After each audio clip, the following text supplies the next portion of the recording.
आइए, सुनिए, देखिए, समझिए सनातन सत्य। जैसी दृष्टि वैसी सृष्टि, दृष्टि विज्ञान। कुदरत, कुदरती रचना एवं कुदरत के कानून से शाश्वत सुख की प्राप्ति। जोधपुर के परम पूज्य महात्मा उपासक प्रोफेसर डॉक्टर सोहन राज तातेड़ के निर्देशन में सनातन सत्य। जैसी दृष्टि वैसी सृष्टि, दृष्टि विज्ञान।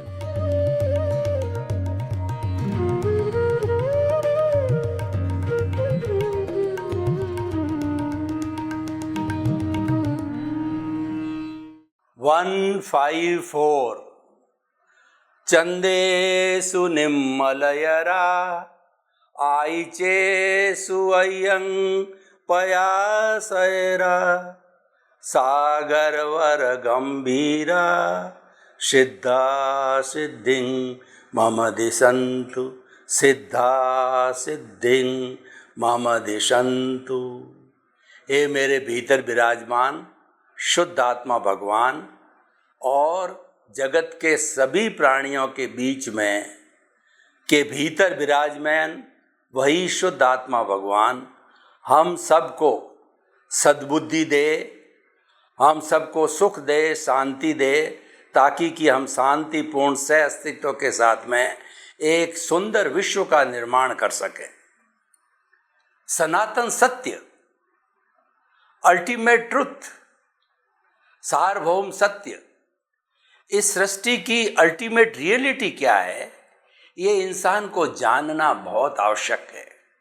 जब व्यक्ति अल्टीमेट स्टेज पर पहुंच जाता है तो उसे सच्चाई का ज्ञान होने पर वो अपना रास्ता सही बना सकता है, अपने जीवन का उद्देश्य निश्चित कर सकता है, जीवन का एक लक्ष्य बना सकता है, एम बना सकता है, गोल बना सकता है, टारगेट बना सकता है।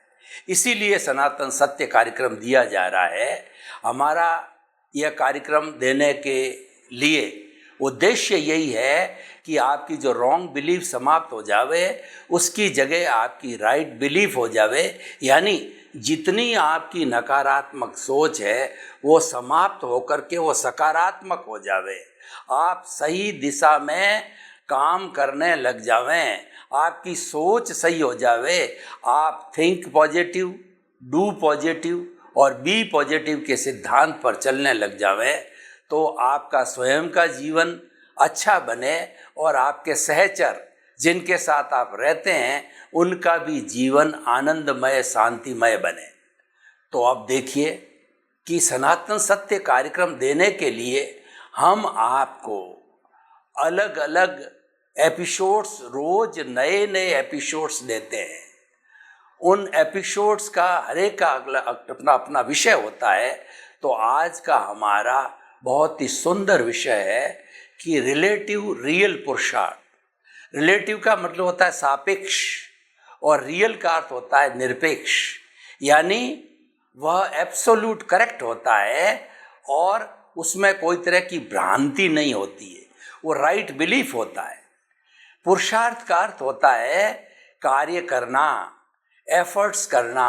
उदाहरण के तौर पर हम बोलचाल की भाषा में कहते हैं हर व्यक्ति को पुरुषार्थ करके अपने लक्ष्य की प्राप्ति करनी चाहिए। मैं अच्छा विद्वान बनने के लिए पुरुषार्थ कर रहा हूँ, मैं अच्छा गायक बनने के लिए रोज प्रैक्टिस करता हूँ, मैं खेल के मैदान में प्रतिदिन प्रैक्टिस करके और ओलंपिक खेल को जीतना चाहता हूँ। ये सारा पुरुषार्थ है और हमारा सारा जीवन है वो पुरुषार्थ का जीवन है। कहा भी कहा गया है कि स्ट्रगल इज लाइफ, जीवन है एक संघर्ष है और संघर्ष का दूसरा नाम पुरुषार्थ है। जो व्यक्ति पुरुषार्थ नहीं करता है वह निकम्मा होता है, निठल्ला होता है और उसको कोई तरह का लक्ष्य नहीं मिलता है, उसके जीवन में कोई खुशी का संचरण नहीं होता है, उसमें प्रसन्नता नहीं होती है। पुरुषार्थ करने से हमारे भीतर संतोष पैदा होता है, हमारे भीतर एक प्रसन्नता और आनंद की अनुभूति होती है और आनंद की अनुभूति ही जीवन का परम लक्ष्य है। जब मुक्ति की बात करते हैं, मुक्ति क्या है? मुक्ति परमानंद है, वो ब्लिस है जहाँ पर किसी तरह का दुख होता ही नहीं है और वह अवस्था अशरीरी अवस्था होती है। वो हमारा लक्ष्य है। हर मानव का अल्टीमेट गोल मुक्ति है, मोक्ष है, ब्लिस को प्राप्त करना और सनातन सुख को प्राप्त करना, वही हमारे सनातन सत्य का उद्देश्य है। देखिए कि हम जो भी कार्य कर रहे हैं, जन्म से मृत्यु के बीच के अंदर मन वचन काया से जो कुछ भी कार्य किया जाता है वह अवस्था मात्र है और वह कुदरती रचना है।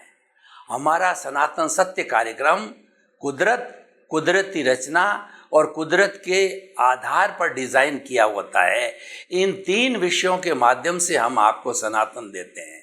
और कुदरत का मतलब ये होता है कॉस्मॉस, ब्रह्मांड, विश्व, पृथ्वी, पर्यावरण, और उसकी जो रचना होती है उसके अंदर 6 समवाय होते हैं, उसमें 6 घटक होते हैं। वो होते हैं जीव, अजीव, मोशन, रेस्ट, टाइम और स्पेस। इसको विज्ञान ने भी माना है, ये विज्ञान सम्मत है।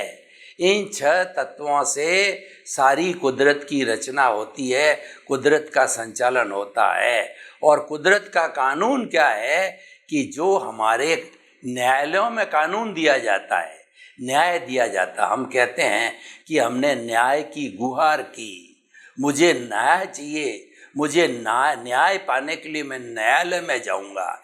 ये न्यायालय की स्थापना है, वो न्याय को, जस्टिस को प्राप्त करने के लिए दी गई है। लेकिन हमारा जो ईश्वर है, हमारा जो कर्म है, हमारी कुदरत है, वो तो हुआ सो न्याय के सिद्धांत पर आधारित है। यानी कुदरत ऐसा परफेक्ट न्याय देती है जैसा जज भी नहीं दे सकता। जज के द्वारा दिया गया न्याय मैन मेड होता है।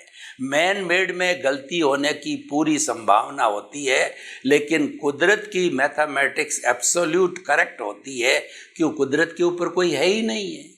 तो कुदरत का न्याय यही है। कुदरत तो ये कहती है कि जो कुछ भी तुमने पूर्व जन्म में अर्जित किया है, कोई दूसरा व्यक्ति था, कोई दूसरा शरीर था, उसने जैसे जैसे भाव डाले, कॉजेज डाले, उसके अनुरूप जो है बंच ऑफ द कॉजेज बना, कर्म शरीर बना, कॉजल बॉडी बनी, और इस जन्म के अंदर वह आकर के और वो द्रव्य कर्म के रूप में भुगतान किया जाता, उसका माध्यम ये शरीर होता है।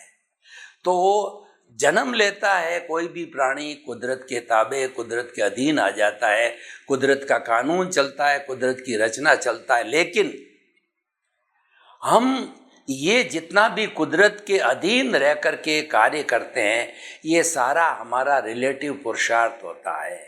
लेकिन कई बार क्या होता है कि व्यक्ति थोड़ी भ्रांति में चला जाता है, व्यक्ति अल्टीमेट रियलिटी को चैलेंज कर लेता है, क्योंकि मानव की जो बुद्धि होती है वह तर्क संगत होती है। कई बार मानव यह कह देता है यह कार्य तो मैंने किया, वास्तव में करता तो वही है, पर उसको पता नहीं है जो अदृश्य चीज है कि कुदरत ने संजोग जुटाए जब ये कार्य। मैं आपको एक सटीक उदाहरण देना चाहता हूँ कि मुझे जो है एक अच्छी मसालेदार चाय पीनी है, तो चाय पीने के लिए मैं दूध, चाय पत्ती, मसाला, शक्कर, अग्नि, स्टोव, भगोला, ये सारी चीज़ों का अरेंजमेंट करके और मेरे हाथ से उस भगोले को 2-3 बार घुमा करके, उकाड़ा लेकर के, छान करके और एक अच्छी मसालेदार चाय पीता हूँ। अब देखिए, यहाँ हियर लाइज द पॉइंट, यहाँ एक टर्निंग पॉइंट है जो समझने का है।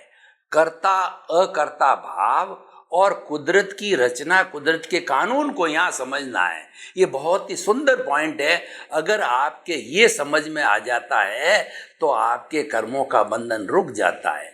अब आप कहते हो कि वो चाय मैंने बनाई, मैं ये कहना चाहता हूँ कि 10 कंपोनेंट्स मिलकर के चाय बनी, अगर 9 बाकी के नहीं होते तो क्या आप अपने अकेले हाथ से चाय बना के पी सकते? नहीं।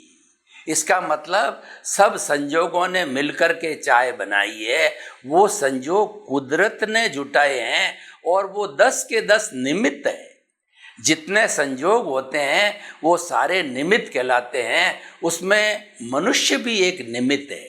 मनुष्य अपने आप को हर कार्य में, चाहे बच्चे को जन्म देना, बच्चे को पढ़ाना लिखाना, धन दौलत संपत्ति घर परिवार माँ बाप, जो कुछ भी काम जन्म से मृत्यु तक के बीच में अगर व्यक्ति अपने आप को निमित्त माने तो हमारा यह जो है सनातन सत्य कार्यक्रम कहता है उसके कोई तरह के भाव नहीं पैदा होंगे, उसके कोई तरह की नई कॉजल बॉडी नहीं बनेगी, पुरानी है वह तो उसको भुगतना ही पड़ेगा। तो इसलिए हमें निमित्त बने रहना चाहिए। पर जब हम कह देते हैं कि यह तो मैंने किया, यह मेरा है, मैं और मेरा घर, मेरा परिवार, मेरी धन, मेरी दौलत, मैं लेखक, मैं इंजीनियर, मैं डॉक्टर, मैं चार्टर्ड अकाउंटेंट, मैं राष्ट्रपति, मैं प्रधानमंत्री, मेरा घर, मेरी धन, मेरी संपत्ति, तो ये मैं मेरा जहाँ जुड़ जाता है वहाँ राग द्वेष जुड़ता है और वहाँ पर कर्ता भाव आ जाता है, ऑनरशिप डूअरशिप आ जाती है। This is the cause of the sorrow. कर्म बंधन का यही कारण है और दुख का भी यही कारण है, और this is the violence of the law of the nature. हम नेचर के जो लॉ है उसके विरुद्ध चले जाते हैं। जब किसी चीज़ के विरुद्ध चले जाते हैं तो उसके परिणाम तो हमको भुगतने ही पड़ते हैं। उसका परिणाम होता है कर्मों का बंधन होना। अतः हमारा सनातन सत्य आपको जो है रियल पुरुषार्थ क्या कहता है, ये अगर आप मानते हो तो ये रिलेटिव पुरुषार्थ है सारा, और मन वचन काया जो कि ऑटोमेटिकली संचालित है कुदरत के द्वारा, वह तो कार्य किया ही जा रहा है, वो तो रिलेटिव पुरुषार्थ, वो तो कुदरत ने किया है, आपके उपादान के अनुरूप हुआ है। तो ये सारा जितना जड़ का खाता है, ये सारा जितना जो है हमारा उदय और प्रारब्ध का खाता है, ये जितना हम मन वचन काया की बैटरियाँ पिछले जन्म से इस जन्म में साथ लेके आते हैं, और तीनों बैटरियाँ वह उदय और प्रारब्ध के अधीन खुलती रहती है। ये सारा संसार है, ये रिलेटिव पुरुषार्थ है। लेकिन रिलेटिव पुरुषार्थ तो हमारा अर्न्ड है, ये हमारा चार्ज डिस्चार्ज से संबंधित है, ये मैकेनिकल है, ये ऑटो मोड से चलने वाला है। लेकिन जो रियल पुरुषार्थ की हम जो बात करते हैं वो रियल पुरुषार्थ पे जड़ के कानून, कुदरत के कानून, लॉ ऑफ द नेचर कोई लागू नहीं होता है, यानी आप उसमें परफेक्टली स्वतंत्र हो। वो है चेतना का जगत। चेतना के जगत पे लॉ ऑफ द नेचर लागू नहीं होता है, उसके मालिक आप हो। और जैसे आप जो इस हमारी चेतना से जुड़ी हुई जो भाव क्रिया है, चेतना से जुड़ी हुई जो हमारा भाव तत्व है, वह भी चेतना का अंश एक चित्त स्वरूप होता है। तो उसको उसके द्वारा ही अगर हम सारा चिंतन करते हैं तो हमारा रियल पुरुषार्थ होता है। कहने का अर्थ क्या है, मैं आपको सब सारांश के अंदर बता देना चाहता हूँ। अगर हम शरीर से जुड़ते हैं, अगर हम जो है जितना भी मन वचन काया तथा उससे जुड़ी हुई अवस्था मात्र कुदरती रचना है, इससे हमारा संपर्क होता है, ये सारा रिलेटिव पुरुषार्थ है। रियल पुरुषार्थ को हम दृष्टि विज्ञान कहते हैं। दृष्टि विज्ञान का अर्थ होता है कि रियल पुरुषार्थ में मात्र आपको दृष्टि, आपको सोच, आपको अपनी समझ, आपको अपना नजरिया वह बदलना होता है, करना कुछ नहीं है।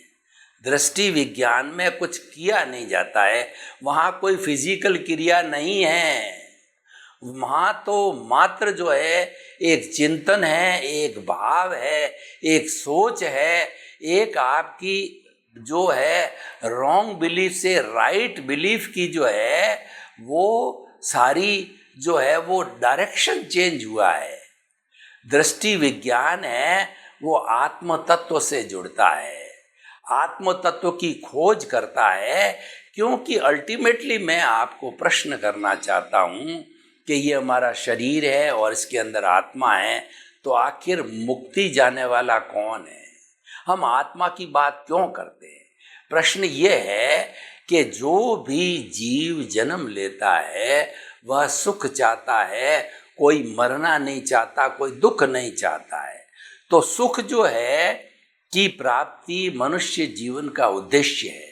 तो रिलेटिव पुरुषार्थ से जो है वह जो कार्य करता है, यानी खाना खाता है, धन कमाता है, जो है सत्ता संपत्ति और साधन, इनके सहारे जो है वह सुख की अनुभूति करता है, करना चाहता है कि खाने में सुख है, धन में सुख है, स्त्री में सुख है, बाल बच्चों में सुख है और परिवार में सुख है, ऐश आराम में सुख है।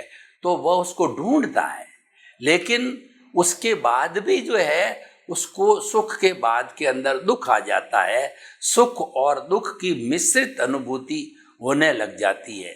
लेकिन जब हम दृष्टि विज्ञान को लेते हैं, रियल पुरुषार्थ को लेते हैं, तो हमारा सारा फोकस जो है वह चेतना पर हो जाता है। और चेतना का जो गुण है वो ज्ञाता दृष्टा गुण है, और वह तो अनंत सुख वाला है, उसके अंदर कोई दुख होता ही नहीं है। तो इसीलिए हमें जो है इस जीवन के अंदर रिलेटिव पुरुषार्थ तो हमारी लायबिलिटी है, रिलेटिव पुरुषार्थ तो हमारा फिक्स है, वो तो हमको करना ही है। हम पूर्व जन्म से साथ में लेके आए हैं, लेकिन उसके साथ साथ हमें रिलेटिव के साथ में रियल पुरुषार्थ भी करना चाहिए। रियल पुरुषार्थ क्या है? अपनी खोज करो। अपनी खोज क्या है? मैं कौन हूँ, मैं कहाँ से आया हूँ और मुझे कहाँ जाना है, इसकी खोज करो। ये सारी बात आपको क्यों बताई जा रही है? क्योंकि मनुष्य ही एक ऐसा व्यक्ति है जो अपनी खोज कर सकता है। दूसरे जो प्राणी हैं उनके पास में विकसित इंद्रियां, विकसित मन, विकसित बुद्धि, विकसित चित्त और विकसित आत्मा नहीं होती है, तो वो इतना गहरा चिंतन नहीं कर सकता है। केवल मानव ही चिंतन कर सकता है। इसीलिए सनातन सात्य कार्यक्रम है, ये मानवों के लिए है, ये 7.8 अरब की जनसंख्या के लिए है। इसके अंदर कोई भी धर्म, संप्रदाय, आइडियोलॉजी किसी का भी समावेश नहीं है। मात्र कुदरत के कानून पर आधारित है। और कुदरत तो जो है इटरनल है, ये तो शाश्वत है, ये तो सबकी है। और कुदरत आपकी अकेले की नहीं है, कुदरत मेरे अकेले की नहीं है। कुदरत तो 84 लाख जीवा योनिया बर्थ प्लेसेस, जो कि अगर जीवित प्राणियों की संख्या गिनी जाए तो वो असंख्य अनंत संख्या है। उन सब की जो माँ है, उन सब का पालन पोषण करने वाली, उनका क्रिएटर, ऑपरेटर, डिस्ट्रॉयर है वह कुदरत है। इसीलिए कुदरत को समर्पण ईश्वर को समर्पण है, कुदरत को समर्पण स्वयं को समर्पण है। कुदरत को समझना अपने आप को समझना है, कुदरत को समझना विश्व को समझना है, कुदरत को समझना ब्रह्मांड को समझना है, कुदरत को समझना मुक्ति को प्राप्त है, कुदरत को समझना व्यवस्थित शक्ति को जानना है। और जिस व्यक्ति ने व्यवस्थित शक्ति को जान लिया, उसके सारे प्रश्न जो है समाहित हो जाते हैं। आखिर इस जगत का संचालन करने वाला कौन है? क्या ईश्वर संचालित करता है या मैं सारा कार्य मेरा खुद संचालन करता हूँ? तो उसके अंदर ये जवाब मिलता है कुदरत से कि सारा दुनिया का संचालन मैं करती हूँ, इसलिए कर्ता व्यवस्थित शक्ति है। कुदरत ने इस विश्व के किसी भी प्राणी को जो कर्ता बनने की ऑथोरिटी पावर ऑफ अटॉर्नी नहीं दी है और कहा है कि मैं अकेली व्यवस्थित शक्ति रूप में साइंटिफिक सर्कमस्टेंशियल एविडेंस के रूप के अंदर मैं अकेली ही इस सारे ब्रह्मांड का संचालन करने वाली हूँ। तो इसलिए यह समझने वाली बात है। मैं आपको यहाँ बताना चाहता हूँ कि दादा भगवान जिन्होंने अक्रम विज्ञान को चलाया, जो अक्रम विज्ञान के प्रवर्तक थे और 1908 के अंदर वो भादरण में गुजरात में जन्मे और 1958 के अंदर उनको एक जो है वो बहुत बड़ा ज्ञान मिला, वो अक्रम विज्ञान है। उसमें उन्होंने ये बताया कि मैं 10 लाख वर्षों से जो भगवान ऋषभ है उनके पुत्र जो भरत है, उनके पुत्र जो है चक्रवर्ती भरत के समय से मैं जो है ये खोज कर रहा हूँ। उन्होंने खोज की और अक्रम विज्ञान भगवान ऋषभ ने जो है वो चक्रवर्ती उनके पुत्र भरत को दिया। मैं भी उस वक्त में उनके साथ में जुड़ा हुआ था, तो वो तो मुक्ति को चले गए उसको प्राप्त करके, और मैं ये 10 लाख वर्ष तक खोज करता रहा कि इस जगत का संचालन करने वाला कौन है। तब उन्होंने कर्ता व्यवस्थित शक्ति है इस जो है सनातन सत्य को प्राप्त किया, और इस सनातन सत्य को प्राप्त करके हालांकि वो भी मुक्ति को प्राप्त हो सकते थे, वो भी केवली बन सकते थे, लेकिन 356 डिग्री के ज्ञान पे वो रुक गए। इसलिए उनको खटपटिया वीतराग कहते हैं। उनके मन में एक इच्छा जागृत हुई कि भरत क्षेत्र के ज़्यादा से ज़्यादा जीवों को ये जो मुझे अक्रम विज्ञान मिला है ये उनको ज्ञान दे करके और मैं सबको मुक्त कराना चाहता हूँ।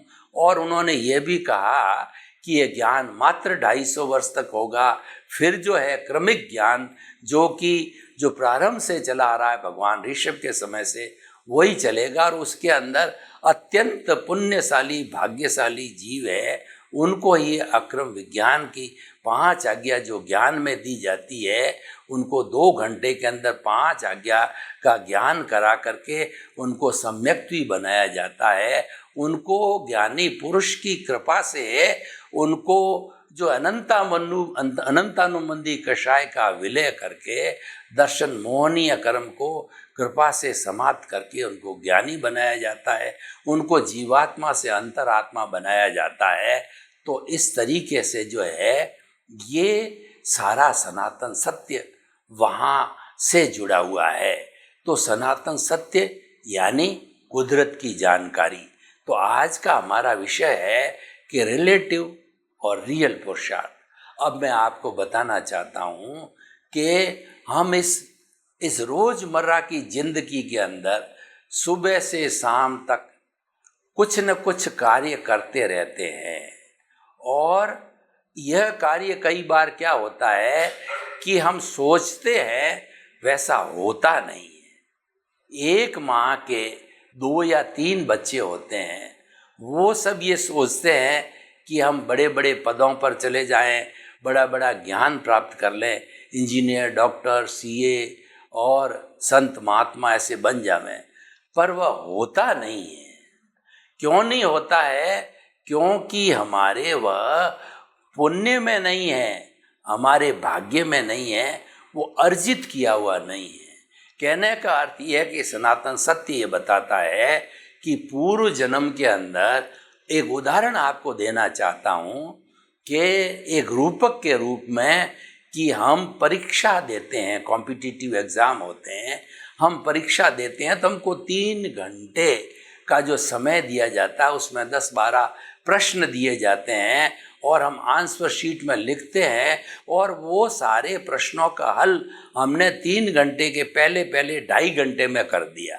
अब देखिए हमने वो कर दिया। हमारे पास आधा घंटा समय बचा हुआ है और हमने अपने सद्बुद्धि का उपयोग किया।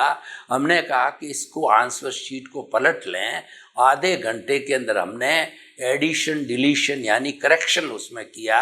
हमने हमारी परसेंटेज को अच्छा बनाया, यानी हमने जो है उस जीवन को करेक्शन देके धार्मिक आराधना करके रियल पुरुषार्थ करके हमने उसको जो है जीवन को अच्छा बनाया। तो वो हमारा फिर 3 घंटे का समय हुआ, तो वह आंसर शीट एग्जामिनर को दे दी गई और उसके बाद हमारा मान लीजिए आयुष्य समाप्त हो गया। तो आयुष्य के समाप्त होते ही हमने नया जीवन धारण कर लिया, नई बॉडी आ गई और हमारे जितनी जितनी प्रतिष्ठाएं, जैसे जैसे भाव, यानी जैसा हमने क्वेश्चन पेपर हल किया था, जो हमारा वर्तमान का जो एग्जामिनर वह रिजल्ट देगा, वह क्वेश्चन पेपर हल करने का हमको नहीं देगा, वो मात्र रिजल्ट देगा। उसको हम उदय और प्रारब्ध कहते हैं। यानी जो कुछ भी पूर्व जन्म में अर्जित किया है वो मात्र उसका रिजल्ट है और उसके अनुरूप जो है हम सारा कार्य करते रहते हैं। ये रिलेटिव पुरुषार्थ है। तो हमें 2 बातों को समझना है कि जो कुछ भी हमारे जीवन में चल रहा है, सुबह से शाम तक और जन्म से मृत्यु तक के बीच में चल रहा है, तो उसको चलने दो और वह तो चलेगा ही, क्योंकि हम कर्मों के अधीन हैं, हम कुदरत के अधीन हैं, हम कठपुतली हो गए हैं। तो उसमें हमारी अब स्वतंत्रता नहीं है, हम प्रतंत्र है। इसीलिए कहा गया है कि मन वचन काया तथा उससे जुड़ी हुई हर अवस्था मात्र कुदरती रचना है। और अवस्था जहाँ आ जाती है वह अवस्था संजोग के साथ वियोग में उसका वियोग अवश्य होता है। वह अवस्था वियोग का अर्थ नाशवान, आने वाली हर अवस्था नाशवान है और वह जड़ है, वह बदलती रहती है, आती रहती है, बदलती रहती है। और वह नाशवान होने के कारण जो है वो सारा हमारा जो है प्रारब्ध और उदय है। जहाँ नाशवान का प्रश्न होता है वहाँ प्रारब्ध और उदय लागू होता है, क्योंकि वह हर क्षण बदलता रहता है और वो सारा हमारे रिलेटिव पुरुषार्थ के खाने में चला जाता है।